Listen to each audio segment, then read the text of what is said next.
My name is Bill Johnson, and I'm running for the Hamden, Hampshire, Worcester Senate District.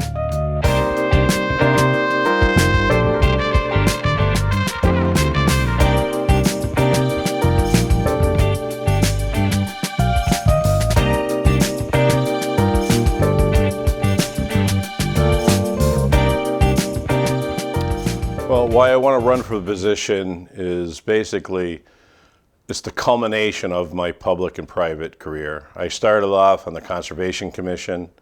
I was a selectman for 15 years. I've been on the Pathfinder Regional School Committee for 13. I'm a trustee to STCC. I'm on the Auto Damage Appraiser Licensing Board. I'm president of the Statewide Towing Association. I'm president of the AICC Workers' Comp Group. So public service and giving back to the community is something I've been doing for the last 35 years.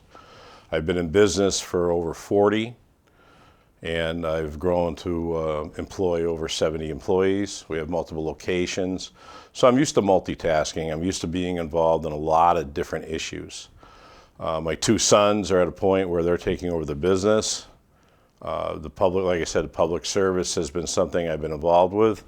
I saw this opportunity, and I think with my experience, both private, public, and appointed, I can bring value and be the voice for the district.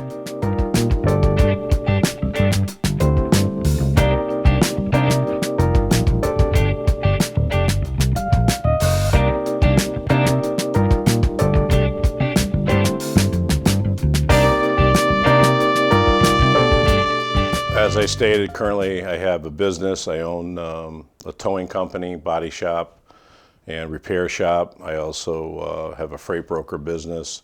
I have rental properties. So what I bring to the Senate is this lifelong experience. I got married young. I was 20. My wife was 18. I've been evicted from an apartment when I was younger. I've been on unemployment for 4 months. I've had all these life experiences, and I've made my business. I've done okay, and I bring those values to the Senate, and I think I can bring balance to the Senate. I think it sounds a little hokey, but I truly believe in what the framers of the Constitution spoke about, a citizen legislature. And that's what I will be. I am a citizen legislator. I'll be the voice of the people. I understand the problems that people face. You know, the inflation, high gas prices. I've had to make payroll for all these employees. So I know how to budget money. I respect the value of a dollar. And those are the values I'll bring to the State House. As president of the Statewide Towing Association, I've worked across the aisle with legislatures on legislation. I've testified in the State House, so I am familiar with the process. Not an expert, but I'm familiar. So I just bring a wealth of knowledge of life experience.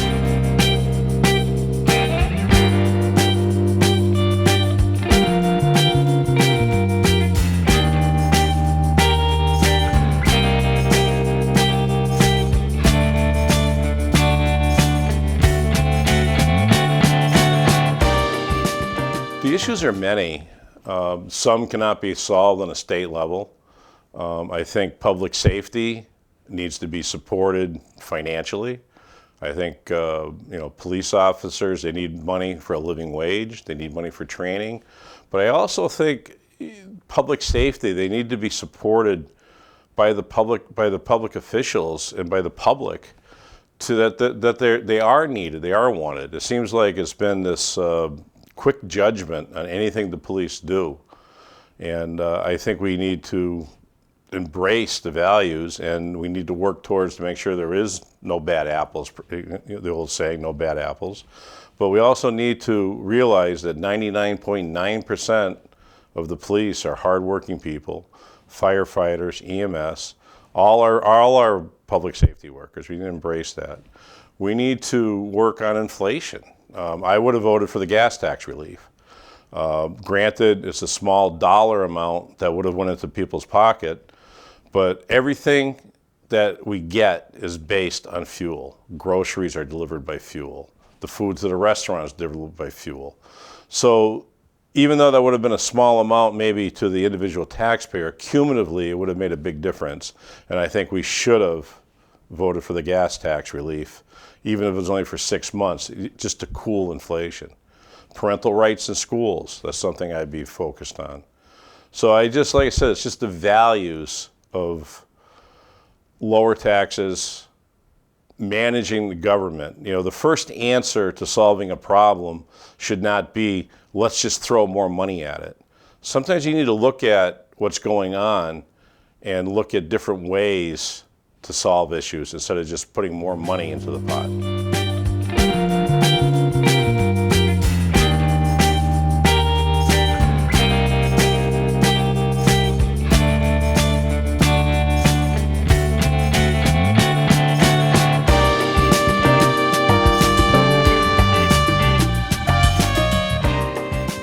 By what I've been doing for the last 35 years, being involved. Like I said, I'm on the Pathfinder Regional School Committee. I'm a trustee for STCC. So being out there and just being an advocate for the community. But the district includes Warren, which is also a very small town, which has similar problems. And then there's Chicopee and Springfield. All these communities have different diverse issues. But the one thing is, that's one thing I will say, that the current legislatures do work to make sure Western Mass is represented. And I would be one of those voices to make sure Western Mass is represented. And people need to remember, this is a hard fact, only 10% of the voters are in this area. So we need to realize that and be conscious of that, but we need to also fight for our fair share of the monies for roads and bridges.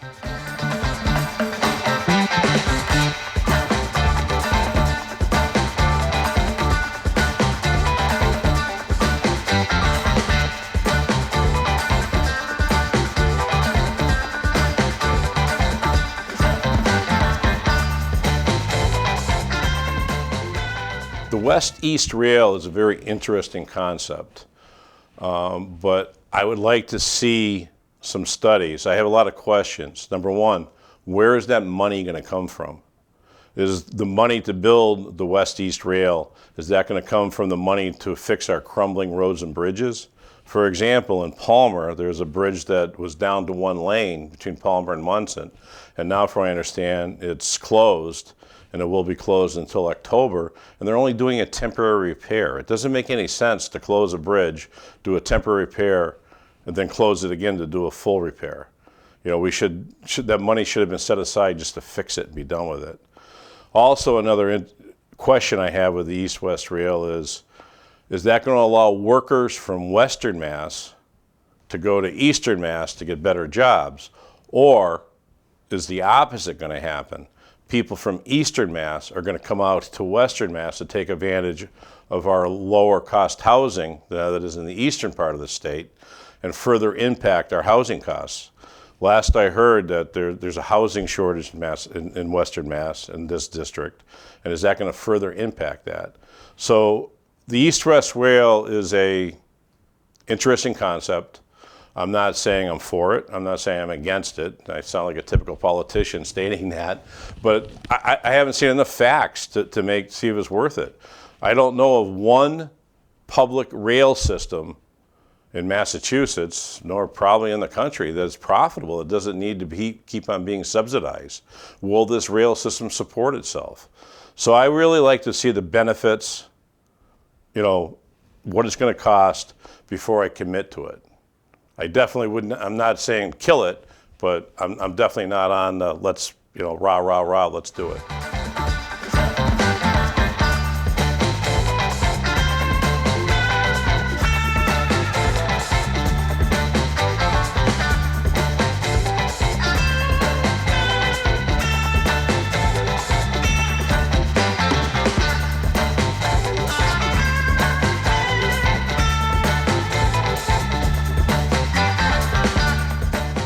Second Amendment rights should be protected. It's when you look through history, I like history, when you look through history, any dictatorship, any place that they started taking guns away from people. But we do need to make sure that guns belong in the proper hands and not in criminals' hands. But unfortunately, Prohibition proved that. They made alcohol illegal, and all it did is put alcohol, it created the mafia, created the underground economy, and only criminals got alcohol or were selling alcohol. So we need to be very conscious of that. And whenever we create laws, we need to make sure we protect the Second Amendment right, but yet trying to make sure that they don't get into the wrong hands.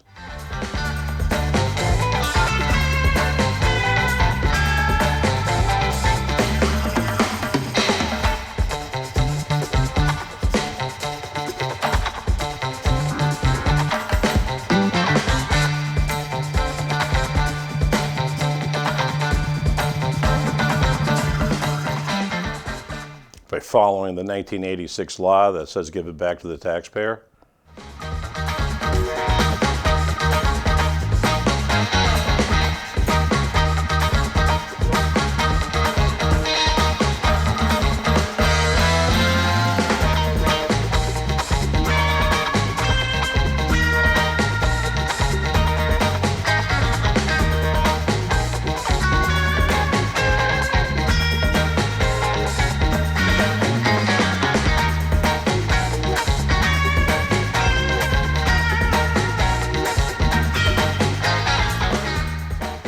That's a difficult question to answer, because a lot of the teacher salary is on the local school committee. That's where the contract negotiations happen. So the only thing we can do in the Commonwealth is make sure it's a priority with funding, to make sure that there is proper funding for teachers, proper training. I think we need to look at a lot of, like, MCAS. For example, I am not a fan of MCAS. Life is not about one test. I think MCAS should be used as a diagnostic tool, not as a graduation requirement. Because from what I understand from a lot of teachers, that puts a lot of stress on them because they're teaching to the MCAS only, and a lot of other subjects are getting kind of glossed over, and that's creating a lot of pressure on the teachers to make the MCAS scores the priority. Every trade, every field, every profession is short-staffed right now. So that's not just born only out of teachers. And we need to try to make sure they get paid a fair wage, proper training, and that, like I said, the hiring is done on a local level. So that's something more of each school needs to do with the funding, as the town budget dictates how much money goes to the schools.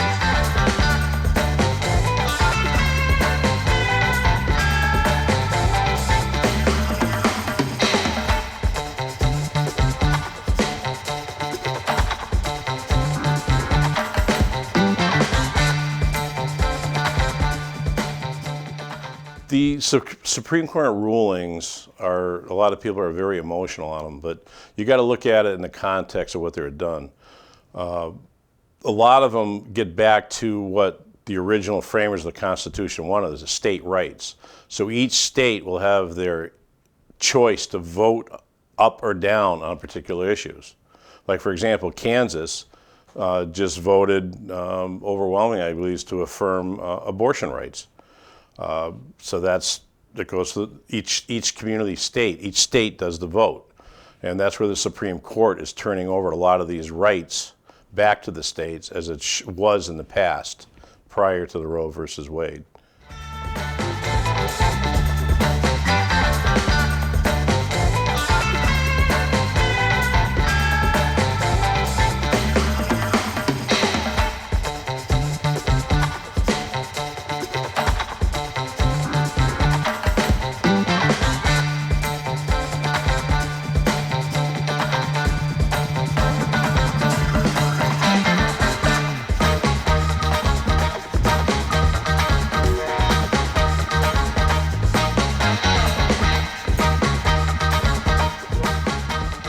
Well, I think all meetings should be videotaped so people can have a record of it. But I do think we need to get back to having regular meetings. The Zoom calls work, the video, they work to a certain extent, but there's that personal touch you lose when you're having a direct conversation with somebody. A lot is lost sometimes in these Zoom calls. People are not giving their full attention. So I would like to see meetings get back to pre-COVID and have in-person meetings, videotaped or live streamed, so the public can be able to watch it, but they can always come and attend also.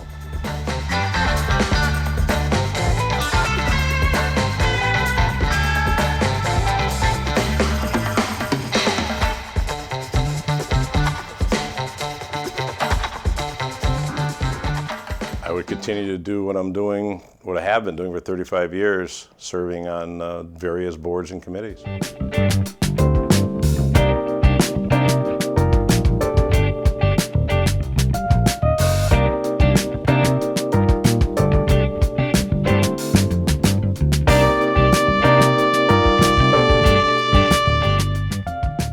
Well, I want to thank everybody for watching this. As I said, my name is Bill Johnson. I've been involved in the community for over the last 35 years.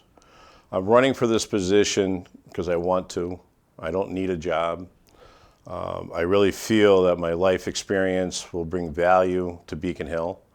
I can be a voice of reason. I can be a voice for the district. I have a lot of experience in elected, appointed, and community service. And I'm looking forward to being the voice for the district, and please support me on November 8th.